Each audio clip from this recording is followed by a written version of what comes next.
I always knew I had it, Okay. the knack to grind and just keep at the game itself. I Right. didn't know what it took to get to the big leagues, honestly.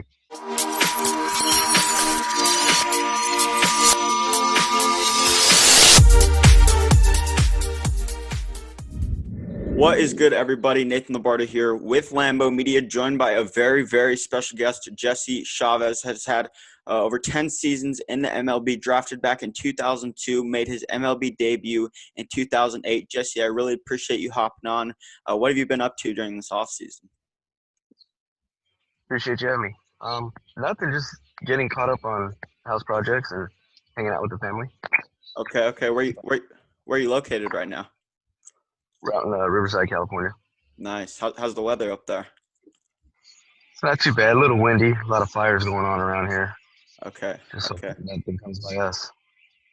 I got you, man. So what is the current baseball status looking like for you as far as, active baseball activities go? Are you still throwing bullpens here and there? Are you just, playing catch, working out? What's it looking like for you right now?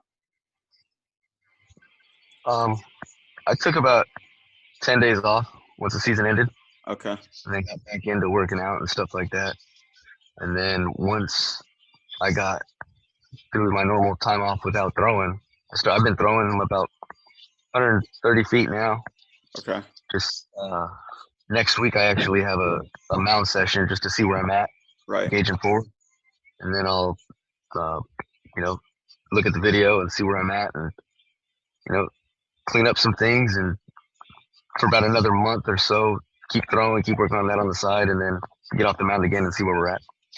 Absolutely. And what does the progression look like as far as pitch count and velocity goes when transitioning into spring training and then from spring training into an official MLB season? What does that progression kind of look like for you as far as pitch count goes and, effort and your velocity?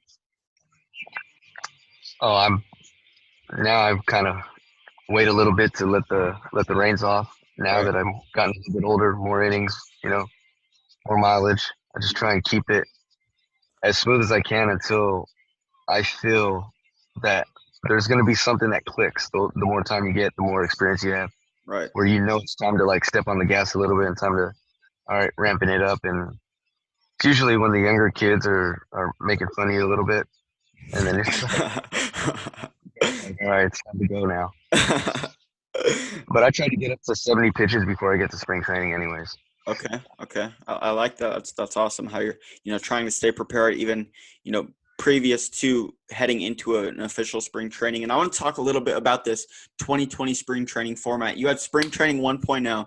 It got shut down, and then on late notice you had to rush into a spring training 2.0 per se, and then off of that make a quick transition into a shortened 2020 MLB season. What did that whole process look like for you, and how did you approach that whole adjustment? It was a catch-22 for me personally because I was coming off my elbow surgery from the off season. I'm getting it cleaned up. Right. Something I'm 20 years of pitching with something in my elbow. I just never had a new one, so it was kind of new to me.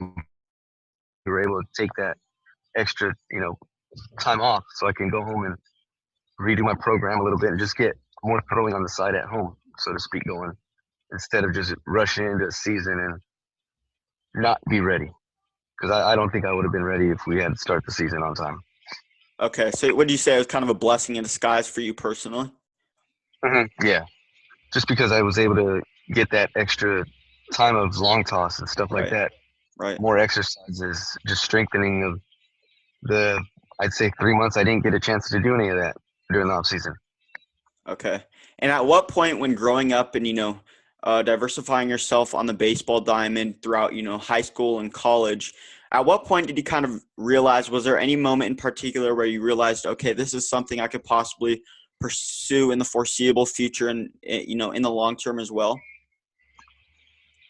I always knew I had Okay. the knack to grind and just keep at the game itself. I Right. didn't know what it took to get to the big leagues, honestly.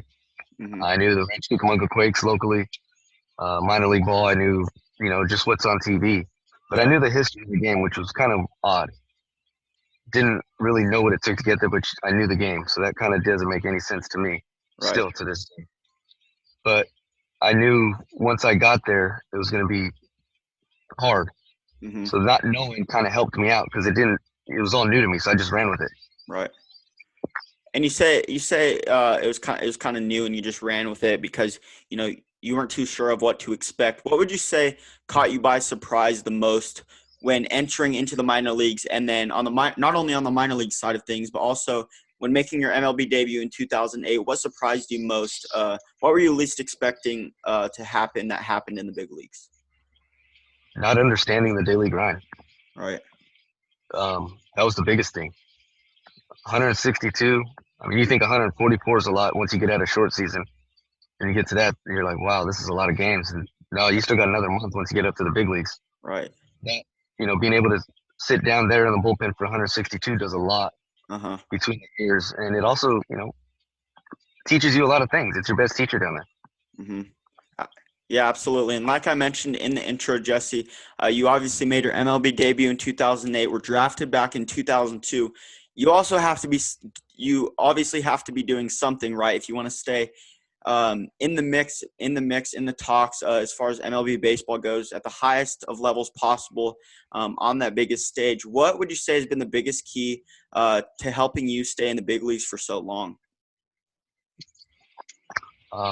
Developing my work ethic back in '05 when they told me I couldn't get there on just talent alone. It's going to take a lot more off the field to get you there. Uh-huh. That was kind of the eye opener for me, and ever since then, I haven't looked back at as far as preparation and getting my work done. Right. And what would you say has been your most memorable moment in your career thus far? Debut Okay. has to be.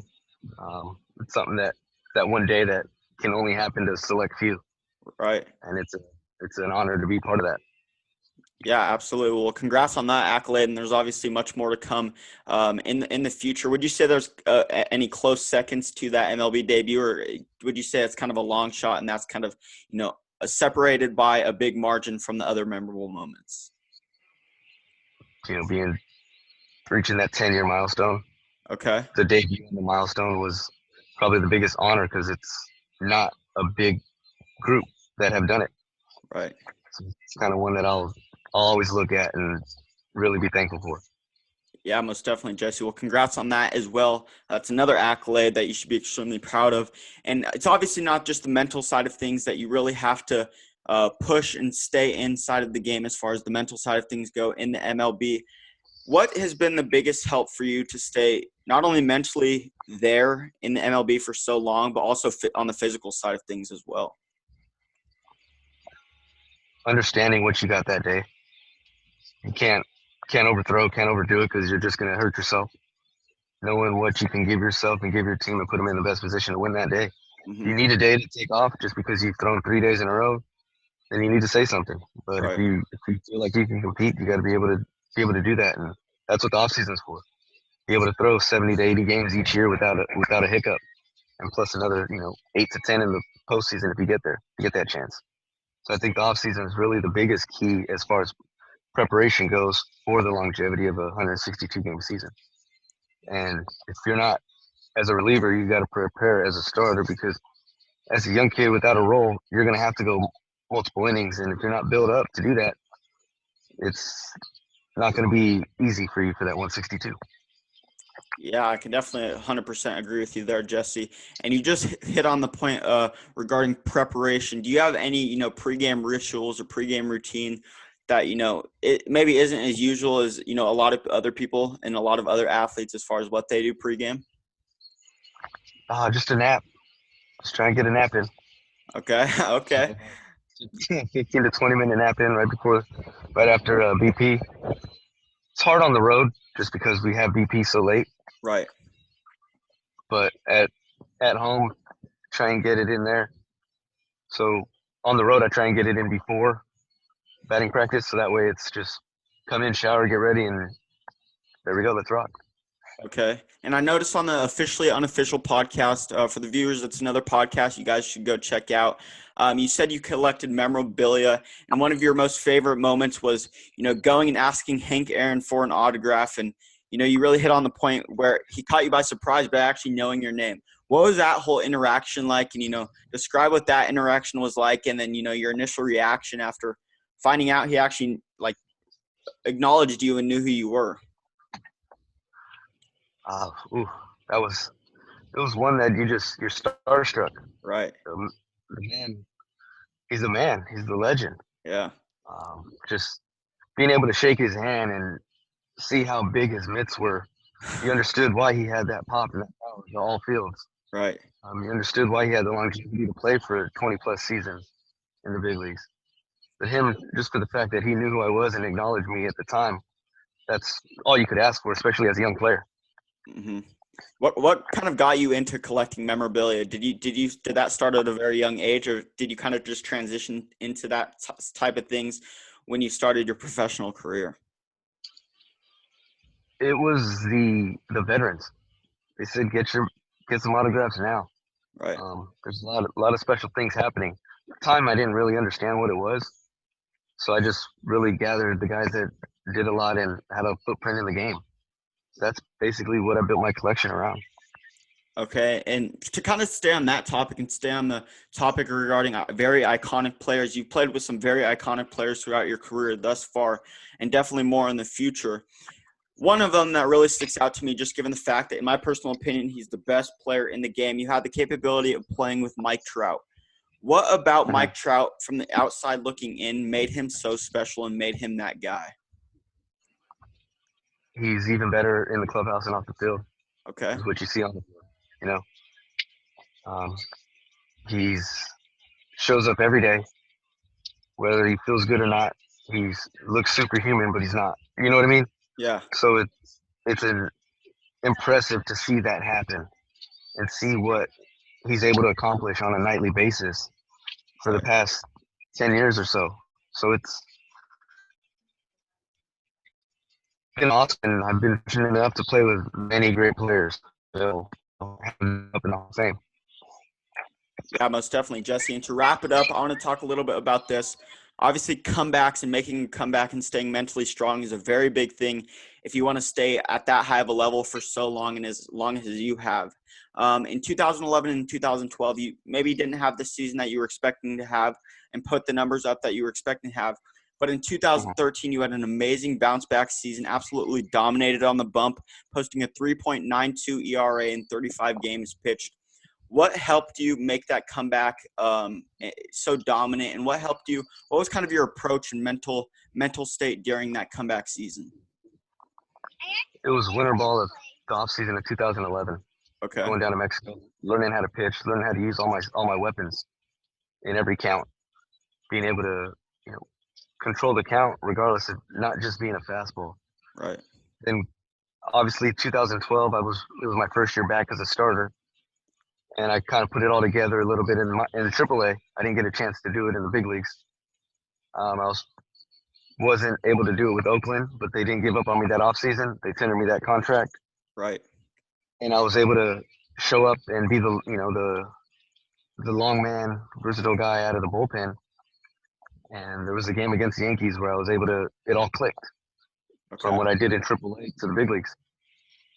And then I've ran with it ever since then. Would you say that was kind of the biggest moment for you as far as separating yourself from the others that, helped you stay in the big leagues for so long? Would you say you maybe wouldn't have been here today if it wasn't for that offseason in particular? Oh, yeah, absolutely, 100%. Okay. And you don't think you need work when you have a handful of years in the big leagues, you're probably not going to get to, the milestones you want to reach. Mm-hmm. You have to go and make adjustments. You have to want to get better. Look what Hunter Pence did a few years ago. Right. He did that, came back, played with them that season after. He went, and we talked about it as well, and it was great. He said without that, it gives you a new leash on life of respect for the game as well. Yeah, most definitely. Well, I love your mindset, Jesse. Props to you for, battling so much in the MLB and minor leagues as well in your professional career. I really look up to you. You're a very big inspiration to a lot of young baseball players out there as well. I appreciate you taking the time out of your day to make this interview happen. Best of luck in the future, and we'll for sure stay in touch. For sure. Appreciate it. Thank you.